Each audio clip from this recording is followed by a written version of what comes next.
Cet événement est organisé par PSM Île-de-France, donc Participation et Spiritualité Musulmane, qui est une association basée en Île-de-France, en région parisienne, qui a plusieurs types d'activités. Parmi ces activités qu'elle organise, ce sont des conférences-débats. Cette journée s'inscrit dans une date anniversaire qui est la commémoration du décès du professeur Abdeslam Yassine, qui est pour nous une référence à la fois spirituelle et intellectuelle. Et c'est dans cette date anniversaire que nous avons souhaité être fidèles à la tradition d'ouvrir des espaces d'échange et de dialogue pour traiter de thématiques qui nous concernent tous, donc qui sont des sujets transversaux.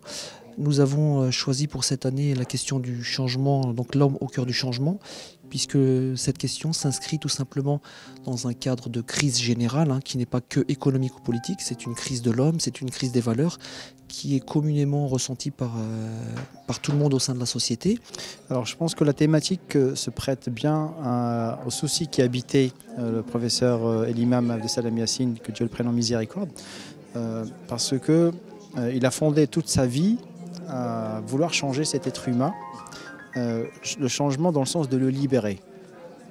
Et donc il était impensable aujourd'hui avec ce qui se passe dans le monde qu'on ne puisse pas se poser cette question-là en commémorant ce deuxième anniversaire.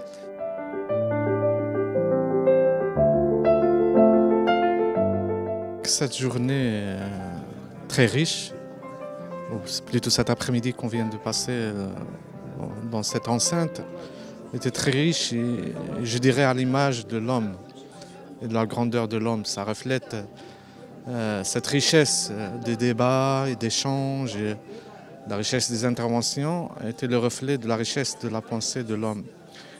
Et le sujet aussi était d'une grande importance, le sujet de la relation du changement avec l'homme, et qui a essayé de tracer les contours de ce grand projet. L'homme en tant qu'acteur et objet de changement aussi. Il y a cette fusion totale entre l'homme en tant que tel, en tant que sujet, mais en tant qu'il doit cibler son fort intérieur pour ce changement, et qu'il ne soit pas détaché de ce changement. Sinon, le changement risque de se transformer en une manipulation de son univers, de son environnement, d'essayer de confirmer sa maîtrise, sa suprématie sur son environnement. La conception du changement, à mon sens, elle est totalisante. C'est-à-dire que le changement est une part de la réforme. C'est-à-dire c'est un pas en avant vers la réforme. Elle est totalisante dans le sens où elle doit investir tous les champs de la vie. On ne peut pas opérer un changement uniquement sur un volet ou un aspect de l'humanité, mais sur tous les aspects qui concernent la vie de l'être humain, de la société humaine, que ce soit un aspect culturel, politique, économique, judiciaire, spirituel et religieux aussi. Et à mon sens, le changement ne commence qu'à partir du moment où on a changé l'homme. L'homme a changé en lui la conception qu'il a de la vie, du monde, de l'homme, de Dieu. À ce moment-là seulement, on peut opérer un changement dans sa réalité au quotidien. Et tous les réformistes à travers le temps, du XXe siècle notamment, ils ont tous mis le doigt sur le fait que l'essentiel du changement, c'est l'individu lui-même. Mon maître, le Cheikh Sadr Sharaf, rappelait souvent le cœur est l'artisan du changement. C'est-à-dire qu'il faut une réforme intérieure, une prise de conscience. Et c'est ça le sens du verset du Coran Karim, quand le Coran nous dit Dieu ne change la réalité d'un peuple que quand il réforme ce qui est en lui.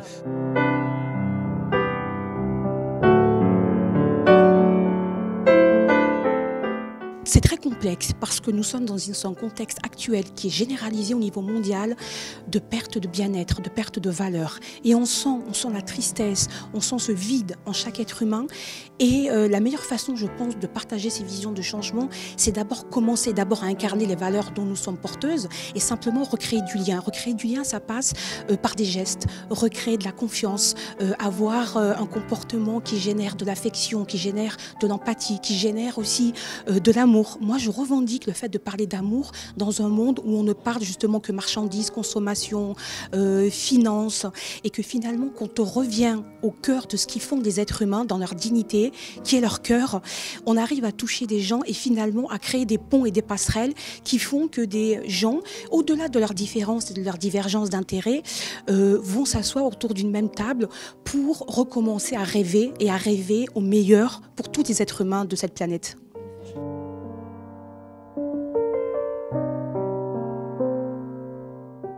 Écoutez, moi j'ai découvert PSM par des amies musulmanes. Je ne connaissais pas du tout PSM, je ne connaissais pas les associations, les organisations musulmanes jusqu'à un passé relativement récent.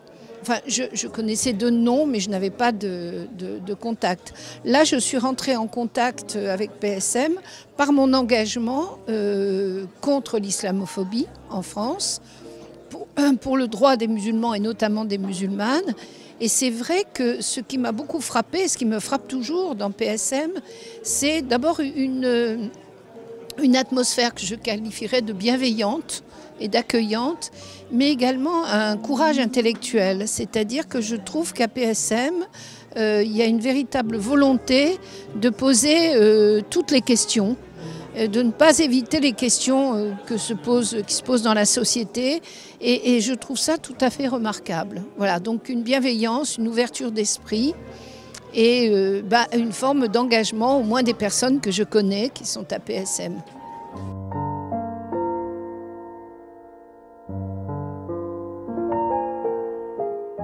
Le terme continuité me rappelle une des spécificités de l'islam.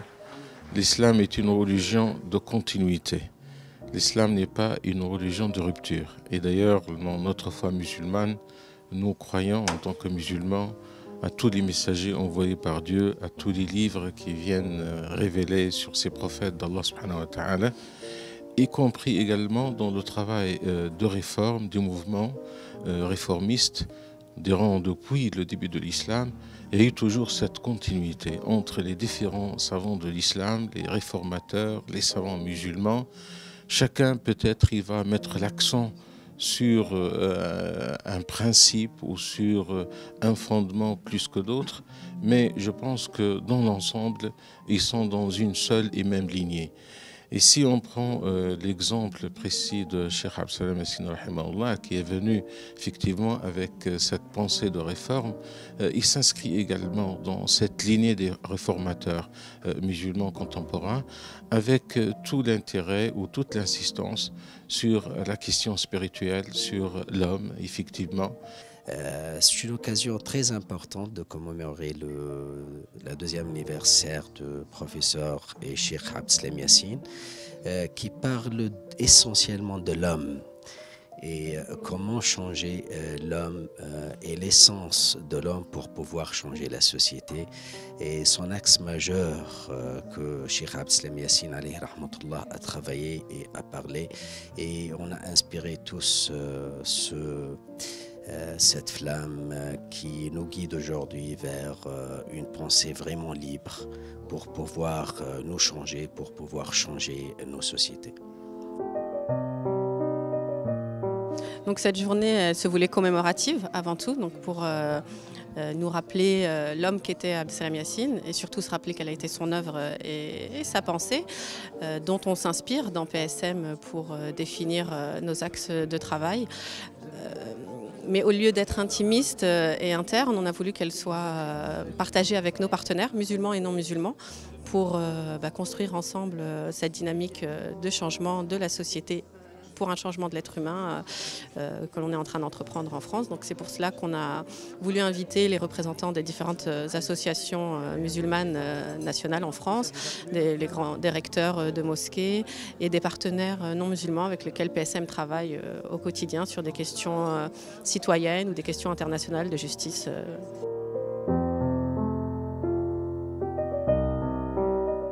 Cheikh Yassine, rahimahullah, d'après ce que j'ai connu de lui par le biais de mes lectures et surtout par le biais de mes contacts avec les frères et les sœurs, c'est un homme qui a été assisté, kana muwaffaqan, et l'assistance divine accordée à Cheikh se traduit par cet équilibre entre l'esprit qui nourrit et l'action qui modifie. J'étais également, c'est la deuxième fois que j'ai l'honneur de participer à ce type de rencontre. J'étais, comme je l'ai dit tout à l'heure, très frappé par le silence qui dominait. Et je pense que lorsque les musulmans se réunissent pour évoquer les souvenirs des gens spirituels, nous souhaiterions faire partie de ceux à propos desquels on dit « Al-Qawmu la yashqa jalisuhum ». J'ai beaucoup lu Edgar Morin et Alain Touraine et d'autres intellectuels occidentaux. Et je suis retombé sur un livre de Cheikh Yassine qui est Islamiser la modernité et qui justement les cite. J'ai lu également La Révolution à l'heure de l'islam et j'ai vu qu'il les citait. Mais en fait, je trouve que le travail intellectuel de Cheikh Yassine, c'est un travail vraiment équilibré. Je ne fais pas partie de PSM, je ne fais pas partie d'Adou Ali Hassan, mais intellectuellement, je trouve que c'est vraiment une voie très intéressante pour les musulmans d'Occident et pour même les musulmans du Maghreb de manière générale. Voilà. Le changement ne doit pas faire l'impasse sur le changement spirituel. Le changement tout court a comme principe fondateur le changement spirituel. C'est cette quête de la complétude morale et spirituelle qui doit être le moteur et l'énergie de l'homme pour qu'il mène son entreprise de changement dans son environnement. Sinon, le changement n'aura, je dirais, aucun sens et ne sera d'aucune conséquence bénéfique et salutaire pour l'homme dans sa vie, dans ce bas monde et dans le delà.